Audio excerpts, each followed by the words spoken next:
Welcome back after the break. अच्छा जी, रोज़ा और सेहत के सेगमेंट में आप सबको खुश आमदीद। आज हम बात करेंगे वो लोग जो डायबिटिक हों वो रोज़ा रखते हुए किन चीज़ों का ख्याल रखें। ख़ास तौर पे कई लोग जी भुलक्कड़ भी होते हैं, साथ साथ सहरी करने के बाद ख्याल आता है कि ओह मैंने तो अपनी डायबिटीज़ की दवा भी नहीं ली है। कई लोगों में ये अभाम भी पाया जाता है कि शायद अगर हम रोज़ा रख रहे हैं तो हमें दवा खाने की ज़रूरत नहीं है, विच अनफॉर्चुनेटली इज़ अ मिसकंसेप्शन। तो आइए इस तरह के मुख्तलिफ मौज़ूआत पर बात करते हैं। अगर आपके घर में कोई डायबिटिक है तो यकीनन आज का प्रोग्राम, ये सेगमेंट आपके लिए अहम होगा। अच्छा जी, डॉक्टर आयशा हमें ज्वाइन करेंगी थोड़ी देर में। इसके अलावा मेरे पास सेट पे मौजूद हैं आगा अब्बास साहब, बहुत बहुत शुक्रिया आपकी आमद का। आपके साथ तशरीफ़ रखते हैं हकीम शाह नज़ीर साहब, आपके भी आने का बहुत बहुत शुक्रिया। इसके अलावा जी हमारे साथ मौजूद हैं डॉक्टर शेख कैसर वहीद साहब, जो कि फॉर्मर चेयरमैन हैं पाकिस्तान फार्मास्यूटिकल एसोसिएशन के, मैन्युफैक्चरर्स एसोसिएशन के। बहुत बहुत शुक्रिया आपकी भी आमद का। अगर सबसे पहले कैसर साहब गुफ्तगू का आगाज़ मैं आप ही से करूँ, मुझे ये बताइए कि आम तासुर ये है कि दवाइयाँ वैसे ही एक आम आदमी की पहुंच से दूर हो रही हैं, अद्वियात या तो उसकी सप्लाई कम है या उसकी कीमत बढ़ रही है। तो ख़ास तौर पे इंसुलिन के बारे में आप क्या कहेंगे? उसकी शॉर्टेज की भी खबरें हम तक पहुंच रही हैं। देखिए, सबसे पहले तो हमें ये कॉन्सेप्ट को समझना चाहिए कि इंसुलिन है क्या। इंसान के जिस्म में अल्लाह ताला ने एक चीज़ मशीन लगाई है जिसको हम लोग कहते हैं लबलबा या पेनक्रियास। और पेनक्रियास के अंदर एक चीज़ है सेल जिसको आइसोलेट ऑफ लिंगरहैन कहते हैं, जो सेंसिटाइज होते हैं जैसे ही खून में इंसुलिन स्पाइक शुगर बढ़ती है, ग्लूकोज बढ़ता है, ग्लूकोज लेवल बढ़ता है, तो वो आइसोलेट ऑफ लिंगरहैन सेंसिटाइज हो जाते हैं और वो हार्मोन रिलीज़ करने लगते हैं जिसको हम इंसुलिन कहते हैं। कुछ वजूहत की बिना पे जो quality of insulin body produce कर रही होती है वो आइसोलेट ऑफ लिंगरहैन या पेनक्रियास या लबलबा, वो क्वांटिटी कम हो जाती है कुछ वजूहत की, बीमारी की वजह से या इन्फेक्शन की वजह से। लबलबा में इन्फेक्शन हो जाता है, कुछ हो सकता है, पेनक्रियाटिस कहते हैं, या क्वालिटी ऑफ इंसुलिन ख़राब हो जाती है, कम हो जाती है। मिकदार तो कर रहा है, लेकिन वो अपना जो उसका काम है वो नहीं करता। मिकदार और क्वालिटी दोनों क्वेश्चन मार्क हो जाते हैं, जिसकी वजह से इंसान को बैरूनी ज़राए से ज़रूरत पड़ती है। अच्छा, बिकॉज ऑफ एनवायरमेंटल रीज़न या सेडेंट्री पोजीशन, क्योंकि अब हम एक्सरसाइज नहीं करते, वॉक नहीं करते, बैठे रहते हैं, बड़ा हैवी खाने खाते हैं, उसकी वजह से बॉडी जिस तरह कंज्यूम करना चाहिए, मेटाबोलाइट करना चाहिए, खाने को डाइजेस्ट करना चाहिए, उस तरह हम कर नहीं पाते, जिसकी वजह से डॉक्टर साहब इस पर मजीद भी आपसे बात करते हैं। डॉक्टर आयशा को भी वेलकम करेंगे ऑन द शो, लेकिन साथ साथ हकीम साहब आप बताइए हिकमत की नज़र से, जो इन्होंने जिस तरह कहा कि या तो अगर मिकदार या क्वालिटी दोनों इंसुलिन की अगर जो बॉडी नेचुरली बनाती है उसमें अगर कमी वाक़ई हो जाए तो फिर हमें यकीनन बैरूनी सोर्सेज की ज़रूरत पड़ती है। क्या कहेंगे आप, किस तरह इस तरह ये जो मर्ज़ बढ़ रहा है, हिकमत की नज़र से इसका इलाज क्या है? देखिए, जिस तरीके से एक होती है शुगर, जिस तरह भी डॉक्टर साहब ने बताया कि वॉक ना होना, स्ट्रेस लेवल का बढ़ जाना, इन वजूहात की वजह से भी होती है। प्लस एक होती है विरासत से, ख़ानदानी शुगर होती है, वालदेन में होती है, तो उनको चाहिए कि हर 6 महीने बाद अपना टेस्ट ज़रूर करवा लिया करें। अगर लबलबा आपका किसी वजह से, जिससे किसी इन्फेक्शन या कोई ऐसी चीज़ हो जाती है, उसकी मेडिकेशंस होती है, वो ठीक हो सकता है। लेकिन अगर लबलबा आपका काम करना बिल्कुल छोड़ दे और डैमेज हो जाए, ख़राब हो जाए, मर जाए, तो फिर आपको मेडिकेशन की तरफ जाना पड़ेगा। लेकिन आप जिस तरह रोज़ा रख रहे हैं तो प्लीज़ अपने डॉक्टर के मशवरे पे आप अपनी मेडिकेशन में रद्दोबदल भी कर सकते हैं और एक दिन के लिए भी अपनी दवा नहीं छोड़नी है, आपने बिल्कुल। अपनी दवा जारी रखनी है। अच्छा, लेकिन साथ साथ जैसे रोज़े की हालत में अगर आपका शुगर लेवल बहुत गिर जाए, यकीनन ज़्यादा ख़तरनाक ये होता है, किसी भी आप अगर शुगर पेशेंट से पूछेंगे कि भाई शुगर बढ़ जाए, यकीनन वो बुरा है, लेकिन शुगर का गिर जाना आपको बिल्कुल ही एक तरह से उस वक्त निढाल कर देता है, कुछ समझ नहीं आ रहा होता, आपके हाथ पैर फूल रहे, ठंडे पसीने आ रहे हैं, और अगर आपका रोज़ा भी है तो आप कुछ ले नहीं सकते। अगर साहब ऐसी सिचुएशन को प्रिवेंट करने के लिए क्या करना चाहिए कि रोज़े की हालत में शुगर बिल्कुल गिर ना जाए? बिस्मिल्लाहिर्रहमानिर्रहीम।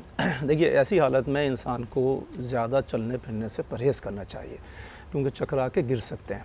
अच्छा, लेटने के बाद थोड़ा सा, क्योंकि ब्लड प्रेशर भी डाउन होता है, जब शुगर डाउन होती है तो तकिए पैरों के नीचे रख लें तो सर्कुलेशन वापस इधर आता है। सही। तो ब्लड प्रेशर भी डाउन नहीं होगा और जो शुगर लेवल है वो भी नॉर्मल होना शुरू हो जाएगा। इसके अलावा देखिए, सुकून से लेट जाना चाहिए, इसमें चलें फिरें बिल्कुल नहीं। और धूप में तो रसूल खुदा सल्लल्लाहु अलैहि वसल्लम ने फरमाया कि जो बीमार है चाहे वो शुगर का बीमार हो मरीज़ हो, चाहे वो ब्लड प्रेशर का मरीज़ हो, वो धूप में निकलने से परहेज़ करे। धूप में निकलने से सारे जिस्म के नमकियात निकल जाते हैं और फिर वो शुगर और ब्लड प्रेशर डाउन हो जाता है।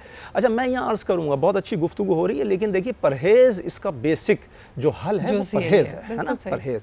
अब परहेज़ हम कार्बोहाइड्रेट इंटेक बढ़ा लेते हैं, शादियों में जाते हैं तंदूर की रोटी भी खाते हैं। शुगर के मरीज़ को तंदूर की रोटी से कोसों दूर रहना चाहिए, लेकिन वो खाते हैं। घर में गंदम की रोटी खाते हैं। गंदम की रोटी कभी कभी इंजॉय करें आप, लेकिन आप जौ का आटा और काले चने का आटा इसको मिला के एक रोटी बनाएं और उसको आप इंटेक करें, आपकी शुगर नहीं बढ़ेगी। और एक चीज़ बताता हूँ, भुने हुए चने 50 ग्राम ले लें, 50 ग्राम दालचीनी ले लें सैलोन की, और 50 ग्राम आप ले लें अजवाइन, और 50 ग्राम काला ज़ीरा, और 50 ग्राम आप ले लें मेथी दाना। इन पाँचों चीज़ों को मिला के आप ग्राइंड करें, एक सफ़ूफ बनेगा। हर खाने के बाद सुबह और रात के 2 टाइम ले लें या 3 टाइम भी अगर आप खाना खा रहे हैं तो तीनों टाइम एक चाय का चमचा फाँक के पानी पी लें। आपकी शुगर, ये किचन से बनेगा नुस्खा और बहुत सस्ता नुस्खा बनेगा। और कमाल की बात, ये तमाम चीज़ें अल्लाह ताला ने नेचुरल रखी हैं। अभी तक इंसानों ने इन पांचों चीज़ों में मिलावट नहीं की। डॉक्टर साहब, मैं सही कर रहा हूँ? इन पांचों चीज़ों में अभी तक मिलावट नहीं हुई है, तो ये फ़ौरन करना चाहिए। एब्सोल्युटली। आयशा हमारे साथ मौजूद है। डॉक्टर आयशा, मुझे बताएं कि शुगर के मरीज़ अगर रोज़ा भी रख रहे हैं तो हल्की फुल्की वर्जिश, एक्सरसाइज उन्हें किस वक्त करनी चाहिए? शुगर डाउन होने का भी ख़तरा है, तो क्या उनको इफ्तार से पहले या इफ्तार के बाद वॉक करनी चाहिए? अगर वो इफ़्तार से फ़ौरन पहले कर लेते हैं वर्जिश तो उसमें कोई हर्ज नहीं है, क्योंकि उसके बाद वो रोज़ा खोल लेते हैं। और अगर रोज़ा खोलने के 40 मिनट के बाद वो करें तो ये भी बहुत बेहतर टाइम है। रात को जो पेशेंट्स जाग रहे होते हैं, अमूमन कभी घरों में ऐसे प्रैक्टिसेस होती है कि वो रात को देर तक जागने का सिलसिला होता है, उस टाइम पे निस्बतन मौसम ठंडा होता है, बेहतर होता है, मुनासिब होता है, तो रात के टाइम पे भी की जा सकती है। और सहरी के टाइम पे अगर सहरी शुरू होने से पहले की जाए और उसके बाद वो सहरी कर लें तब सही है। लेकिन दिन के टाइम पे जब वो रोज़ा रख चुके हैं उस टाइम पे हम डायबिटिक पेशेंट्स को अवॉइड करते हैं कि वो मना करते हैं कि उस टाइम पे वो वर्जिश करें जिस वक्त उन्होंने रोज़ा रखा हुआ होता है, उस टाइम पे उनको हम मना करते हैं, ताकि ये डर होता है कि खुदा न खास्ता वो हाइपोग्लाइसीमिया में ना चले जाए। बिल्कुल। अच्छा, हाइपोग्लाइसीमिया में अगर आप जा रहे हों और बिल्कुल इफ्तार से पहले जा रहे हों, इफ्तार के वक्त फिर आपको किन चीज़ों का ख्याल रखना चाहिए? इफ़्तार के वक्त आपको इन चीज़ों का ख्याल रखना चाहिए कि आपका प्रोटीन इंटेक सहरी में और इफ़्तार में दोनों सूरतों में बहुत बेहतर हो, और उसमें दालों का इस्तेमाल, चनों का इस्तेमाल बहुत अच्छा हो। डायबिटिक पेशेंट्स जो कि मेटफॉर्मिन, जिसको हम ग्लूकोफेज कहते हैं, वो तो अल्हम्दुलिल्लाह उनको किसी ख़तरे की कोई ऐसी प्रॉब्लम नहीं है। वो डाइट के ज़रिए और एक्सरसाइज के ज़रिए अल्हम्दुलिल्लाह आराम से रोज़ा रख सकते हैं। प्रॉब्लम वहाँ पर आती है जहाँ पर वो वर्जिश नहीं कर रहे या इंसुलिन के ऊपर हैं। 1 से 2 खजूर का इन्होंने इस्तेमाल किया, उसके बाद पानी से या फिर नींबू पानी से, जिसको हम मिंट लेमनेड भी बोलते हैं, आजकल डिफरेंट वैरायटीज़ में है, लिया उन्होंने। साथ ही साथ वो 1 प्याली खरबूजा और 1 प्याली तरबूज, ये दोनों चीज़ों का इस्तेमाल कर सकते हैं। सेब का इस्तेमाल भी किया जा सकता है, माल्टे का, संतरे का, जिसमें विटामिन सी है, इसका इस्तेमाल भी किया जा सकता है। उसके बाद वो एक सैंडविच लें, ब्रांड सैंडविच, जिसमें वो चिकन का, सैलड का इस्तेमाल करें।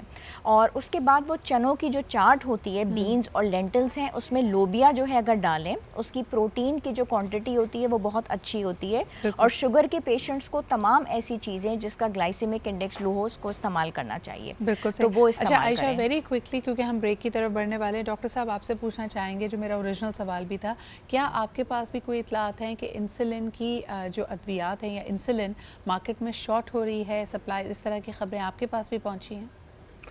डेफिनेटली इस वक्त प्रॉब्लम है, क्राइसिस है तमाम जान बचाने वाली अद्वियात के मामले में, जिनको हम एसेंशियल मेडिसिन्स कहते हैं अपनी ज़बान में, कि जो प्राइमरी रिक्वायरमेंट है, कुछ लाइफ सेविंग जो डिजीज़ हैं, कुछ ऐसे मामलात हैं जिसमें हमारी दवाओं की हुआ ये कि आज से कोई 2 साल पहले कंपनीज़ ने जैसे ही डॉलर फ्लक्चुएट हुआ, बेताशा फ्लक्चुएट, ऑलमोस्ट डबल हो गया, तो कंपनीज़ ने बताया कि भाई हम जो मटीरियल है हम इंपोर्ट नहीं कर सकते या फिनिश प्रोडक्ट।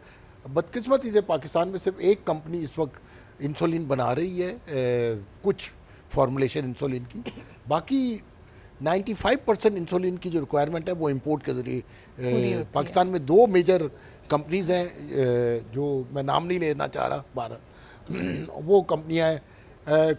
अब और मॉडिफाइड किस्म की भी इंसुलिन आ रही हैं, लॉन्ग एक्टिंग इंसुलिन आ रही हैं, कुछ और मल्टीनेशनल कंपनियां भी उसमें एंटर हो गई हैं। अच्छा, हमें पता है कि दो तरह के डायबिटिक पेशेंट होते हैं, एक इंसुलिन डिपेंडेंट होते हैं, एक नॉन इंसुलिन डिपेंडेंट होते हैं टाइप बी।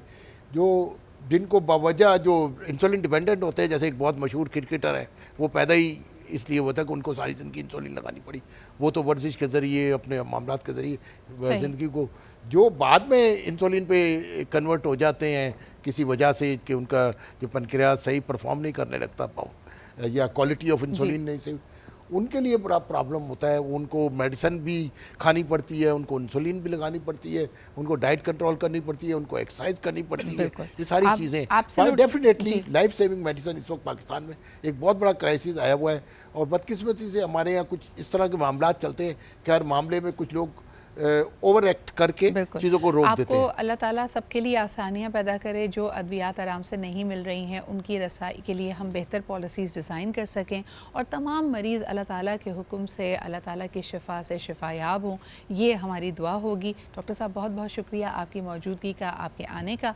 हम लेते हैं जी एक छोटा सा ब्रेक के बाद वापस आएंगे तो हमारे और मेहमान भी हमारे साथ होंगे।